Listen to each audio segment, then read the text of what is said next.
We're finally back, and just in the nick of time. Did you notice that some of the most consequential decisions of our year came to a head this week, from our stadiums to our schools? We look at what happened, why, and what now. Week in Review is made possible through the generous support of AARP Kansas City, RSM, Dave and Jamie Cummings, Bob and Marlise Gorley, the Courtney S. Turner Charitable Trust, John H. Mize and Bank of America N.A., co-trustees, and by viewers like you. Thank you. Hello, I'm Nick Haynes, and we are thrilled to bits to be back with you. And we've got so much to talk about, from picking the new police chief to the stadiums to 4-day school weeks. We could fill an hour, but in half the time, we're going to bring you twice the insight, thanks to Kevin Collison, who's been tracking the downtown ballpark plan for City Scene KC.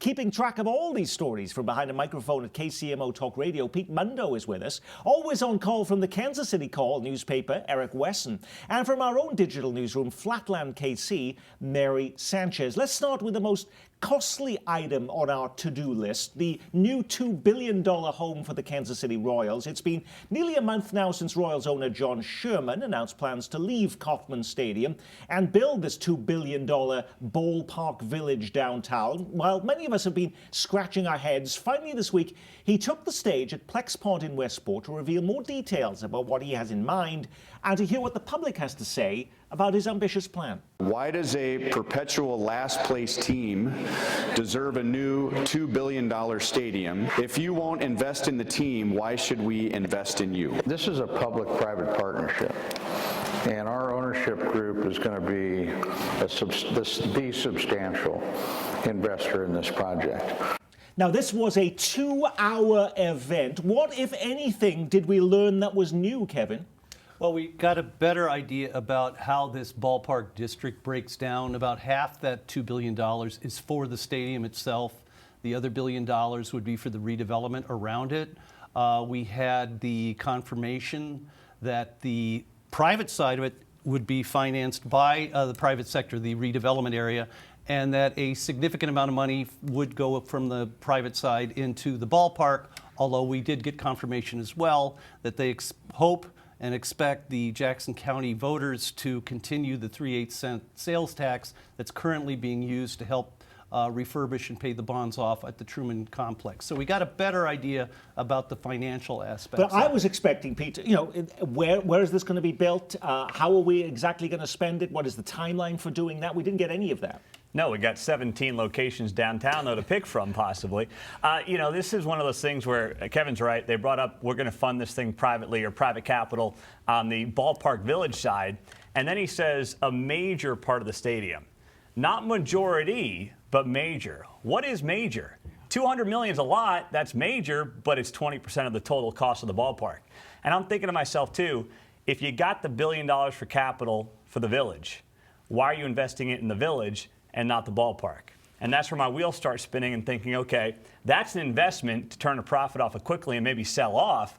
The stadium's not. So that's where the taxpayer comes in. The question is how much, and those answers we still don't have. There was another aspect that we also learned about this, Eric Wesson, this week. They said it was going to cost them just as much, $1 billion, to stay at Arrowhead Stadium. And we learned a brand new term that we hadn't heard before, and that was cancer of the concrete. Do you remember this? Yeah. That they said that they would have to tear it all out. There's such a problem with the concrete. Did you buy into all of that it would cost that much to go there and renovate the stadium as it is?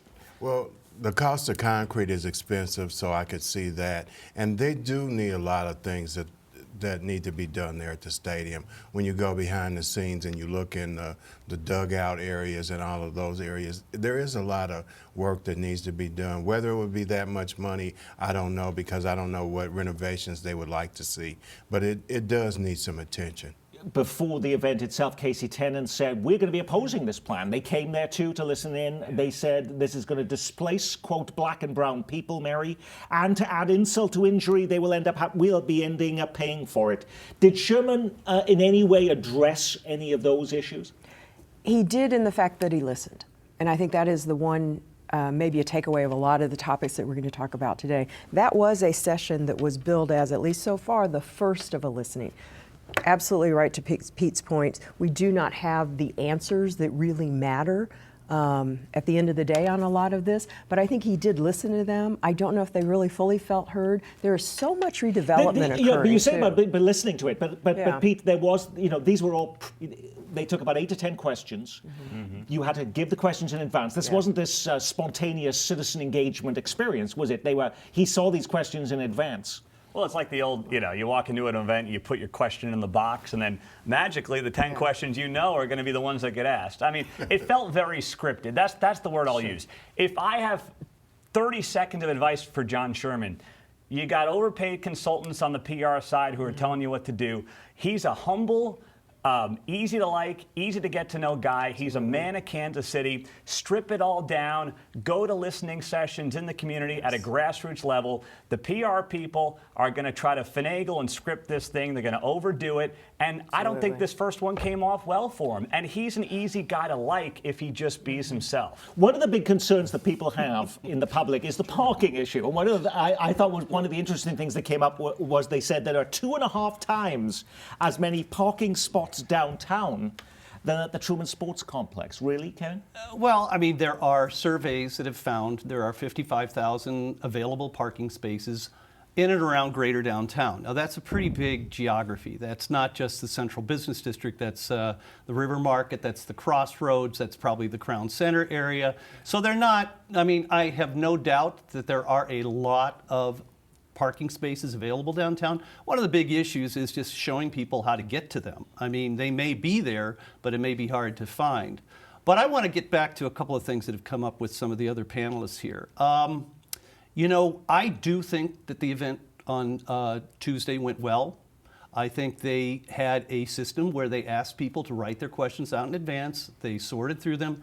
They avoided some of the histrionics that often occur at these hearings where people go on for like 5 minutes with a question that never reaches an answer. They covered a lot of material. They definitely said we want to focus on affordable housing in this development. And also, KC Tenants kind of has a tendency to jump the gun on things. They don't know where this is going to go. So how would they know who's going to be displaced? From every source I've talked to, they're talking primarily about the East Village, which is an 8-block area of vacant parking lots on the east side of downtown near City Hall.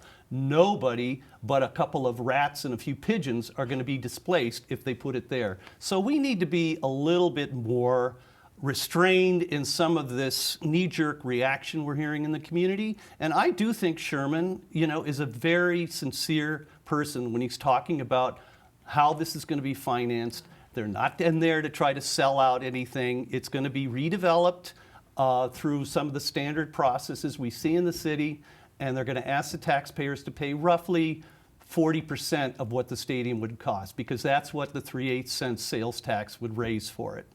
Will it, though, be such a simple proposition as that? Because we haven't heard from the chiefs at this point in time. And won't it be, when it goes on the ballot, will there be that if we build a downtown ballpark, if you support that, you're also supporting a rolling roof, for instance, at Arrowhead Stadium, so we can bring a Super Bowl to the community? Is it going to be a combo tax plan? It would have to be in order to get a buy-in from people in Kansas City and the Jackson County area. But I did want to go back to something that Pete said about doing the building outside for the $1 billion and then the stadium as the second. The building outside would generate tax revenue, so that might be easier for the state to feed into, because I was watching some of the comments from elected officials, and they don't know how much money that they're going to be asking. But if they're generating a tax base, then the state would probably have to go along with it. Something else that has been said religiously on this program by our good friend Dave Helling is that, they're going to go to the voters in April. Well, that was something that was stated very clearly, and they're not going to do that, Pete. Right. They're going to go in August, or that would be the earliest they could go. Yes. Yeah, the earliest would be August. They want no part of this being involved with the mayor's race, nor should they. It's interesting. See, we're all sitting here speculating. There's a very easy way to stop the speculation. Give us 3 locations you really want to look at. Tell us what your number is for the stadium. And then we don't have, whether it's us or other groups, jumping the gun on assumptions. But you can't start a listening tour without the biggest answers that the taxpayer has, and the taxpayer deserves these answers. John Sherman did say this was a listening tour. This was the first stop in that, so we will have more events. Yeah. And they've established a website that people can go to learn where additional events are going to be. And, you know, if you take a look at the crowd reaction, there was no booing, no hissing. I thought it was a good event. You know, Pete and I might disagree on that. We do know now approximately what the ballpark would cost. We don't know the location, but, you know, it certainly was a good first step in my mind. Well, after months of debate, meetings, angry protests, and pointed words, Kansas City finally got a new police chief this week. Stacey Graves will become the first woman to permanently lead the KCPD.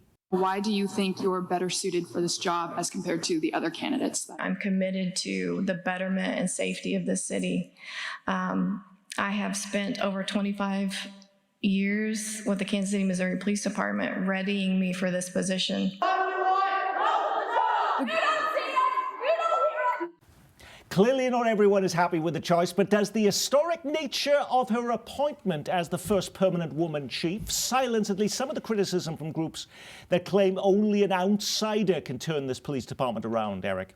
Well, the Board of Police Commissioners gets to check that box, but I don't think anything was solved by her appointment today because, honestly, I was there. I listened to all three of the candidates. She was the worst.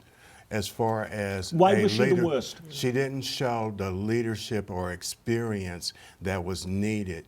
We got 166 homicides. Why do you think then that the board not just voted for her, but unanimously voted for her, which was not the case when Rick Smith became the police chief? I remember Sly James voting against him, right. And the Mayor Lucas voted for this. Yeah, and that is something that is beyond, because I wasn't there behind the scene because they went into a closed session.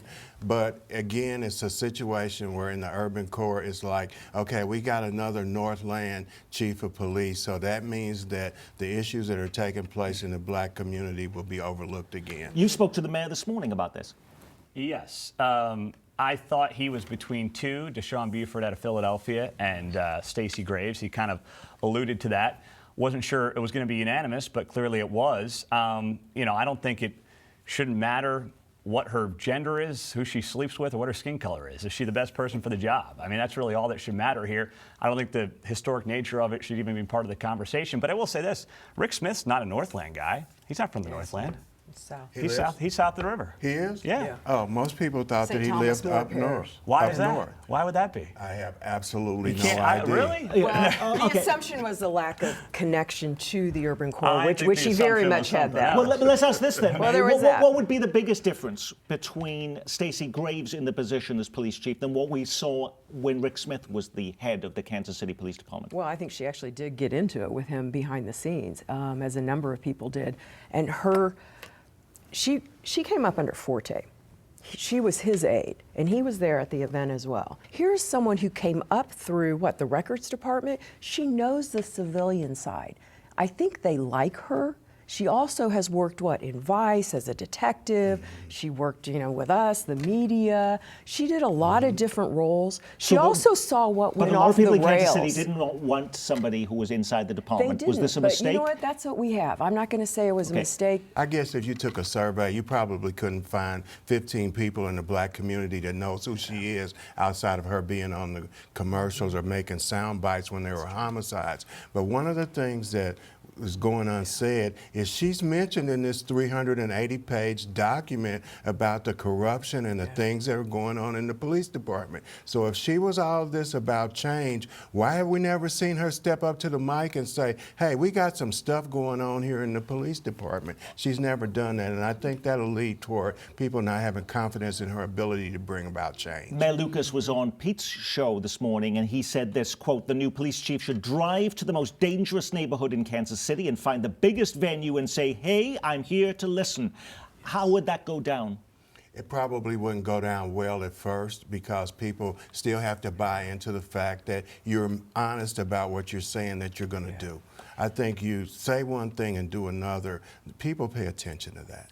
When Monday morning rolls around, how would you feel if you could just turn off the alarm clock and stay in bed? Well, that luxury is now on the way for thousands of students and hundreds of teachers in the Independence School District. The Independence School Board just voting to implement a 4-day school week starting next fall. Forcing people to pay more money for childcare in this economy is reckless at best. I think this is a chance to retain our very best and entice people to come to the independent school district. So, Mary, is the idea here then that teachers, given a choice, would pick a place to work, not on how much the district pays them, but where they can get a 3-day weekend and stay in bed on a Monday morning? I don't know that any teacher who is a good teacher is just planning on staying in bed. The problem is those salaries. I mean, Missouri is one of the lowest paying states in the nation. That is your baseline problem. I'm up in the air on whether it's actually going to help anything. A lot of parents, though, also concerned what we're going to do for childcare during that day when the kids are not at school. But they're going to offer that for $30 a day on a Monday for that to happen. They're going to offer enrichment programs. Does that solve the issue? No, because as a parent, that's $120 extra a month that you have to now figure into your budget based upon something that you had no say-so in.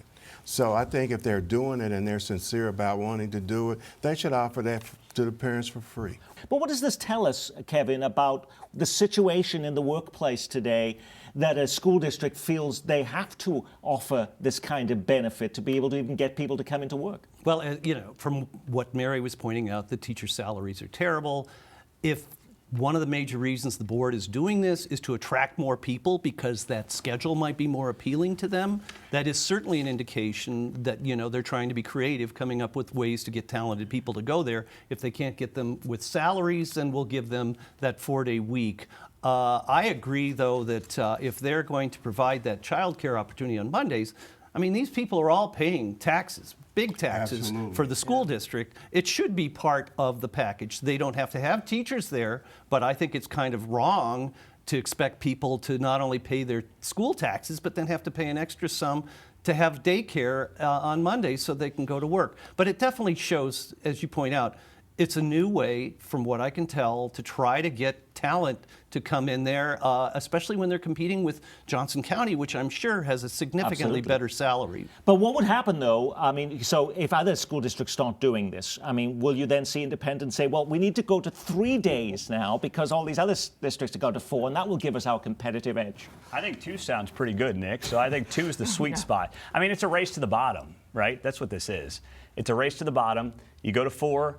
People are going to start matching you at 4. What's next? How far does it keep going down? It's state mandated. There's a number of hours that you have to be. Of course. And they are extending the school day by about 40 minutes every day. 24-hour school day. But there's no documentation or proof that going to a 4-day work week includes your employment pool. There's no documentation for that. So this is just a hunch, and I agree they need to pay the teachers more. More than 100 school districts in Missouri, mostly rural and smaller, have already done this, and apparently, according to state education statistics, only 1 has backed out of it. But it's in the rural community, you know, you got 15, 20 kids in a grade. They can go to a church for a day, and then, you know, you got someone to watch all the kids at a church. That can't happen in Independence. I want to move on quickly. We've got a lot of other things going on. After more than a year of meetings, the Kansas City School Board was scheduled to vote this week, if we didn't have enough decisions, on a huge school closing plan. 10 schools on the chopping block, including Central and Northeast high schools. But after community pushback, the district has now punted the decision to next year.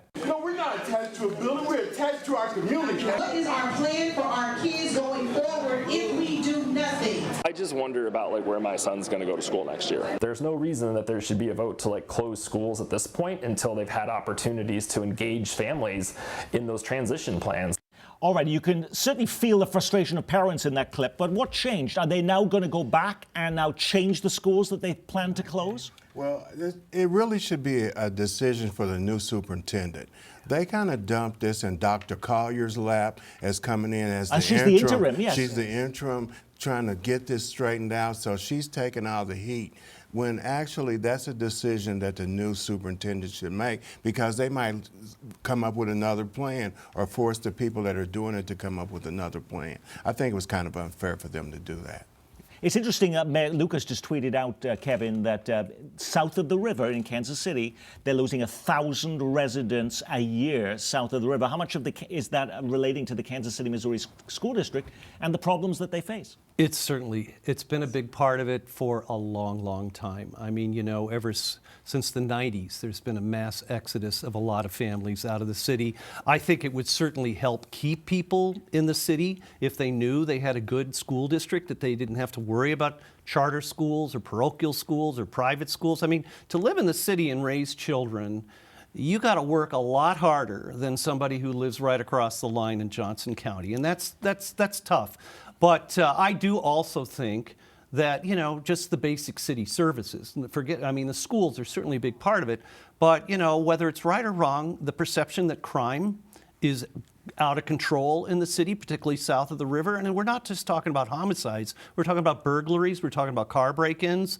There is definitely significant quality of life issues the city needs to get a handle on, including education and security. And that's, I think, one of the reasons we're still seeing people leaving south of the river. Although I might throw in quickly, downtown is a big exception to that rule, that the downtown population has grown significantly, and so there is hope. But those people don't have kids. No, Most of them don't. Yeah. You're right. Most of You're them right. move to suburbs after they do You're right. have children. You're right. Partly, it is anticipated that it might possibly be a different listing of schools. In 2002, by the way, there were 33,000 students in the Kansas City, Missouri School District. Today, that number has dropped to 14,000 kids. Very quickly here, the city manager's future is on the line this week, too. Can Brian Platt survive allegations that he's told staff to, quote, lie to the media? The claim is made in a new lawsuit from former city communications director Chris Hernandez, who says he was removed from his job after reporting the incident.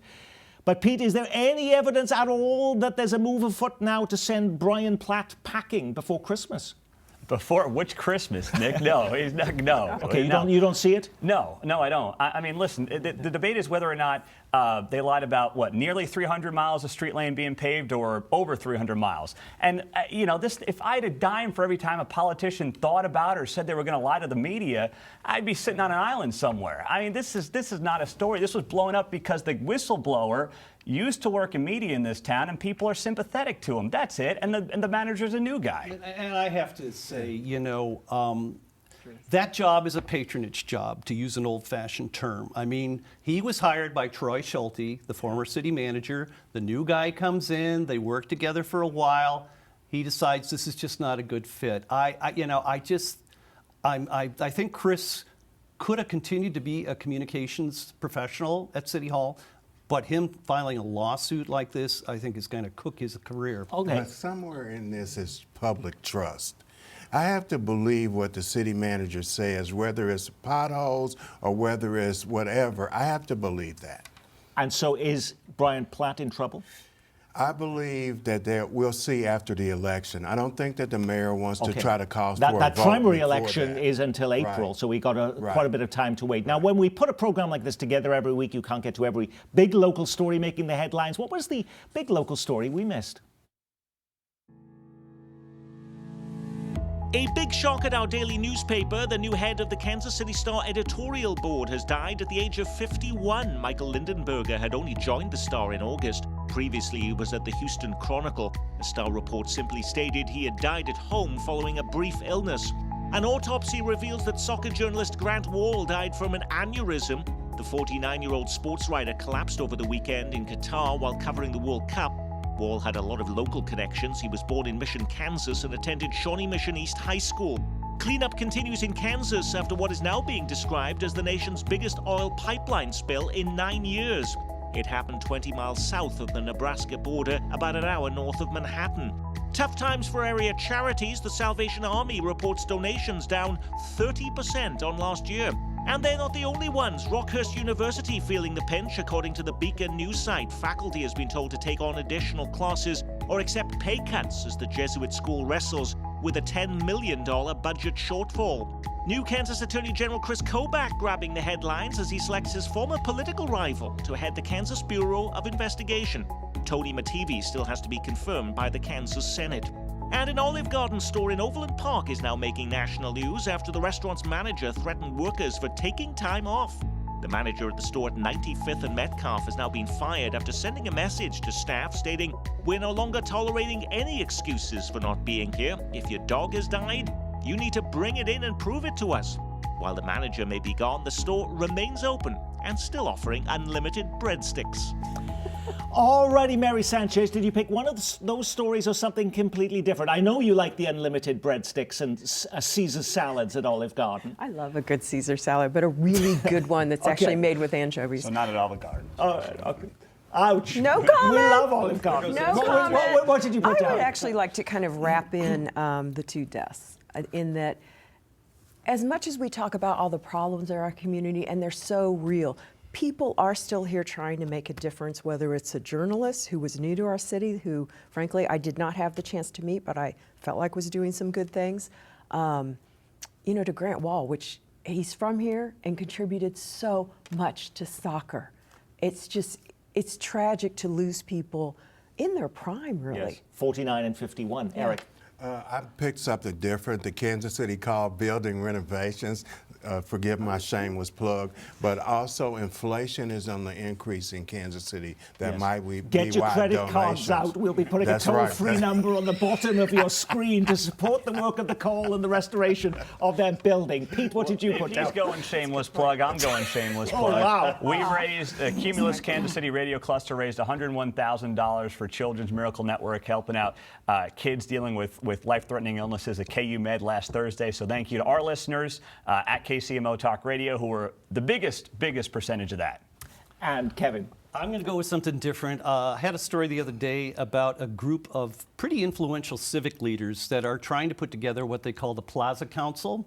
And the idea is to get a bunch of folks together with some wherewithal to try to look out for the overall future of the Plaza area, which many people in town think is starting to show some real signs of wear and concern about the management of the place. And on that, we will say our week has been reviewed thanks to the calls Eric Weston and Kevin Collison from City Scene KC, 6 to 10 weekdays on KCMO Talk Radio, Pete Mundo, and from our digital newsroom, Flatland KC, Mary Sanchez. And I'm Nick Haynes from all of us here at Kansas City PBS. Be well, keep calm, carry on, and happy Hanukkah.